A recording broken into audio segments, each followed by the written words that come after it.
نحمده ونصلي على رسوله الكريم أما بعد فأعوذ بالله من الشيطان الرجيم بسم الله الرحمن الرحيم فاسألوا أهل الذكر إن كنتم لا تعلمون صدق الله مولانا العظيم সুপ্রিয় দর্শক, হজ সম্পর্কে গুরুত্বপূর্ণ একটি মাসআলা নিয়ে আপনাদের সামনে হাজির হয়েছে।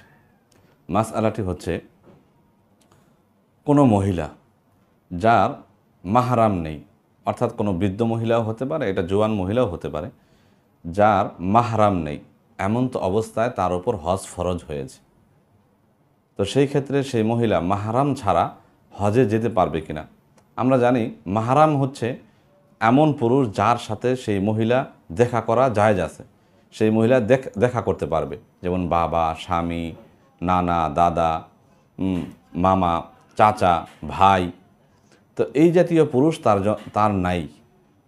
তো সেই ক্ষেত্রে এই মহিলা হজ পালন করতে পারবে কি না এই মাহরাম ছাড়া?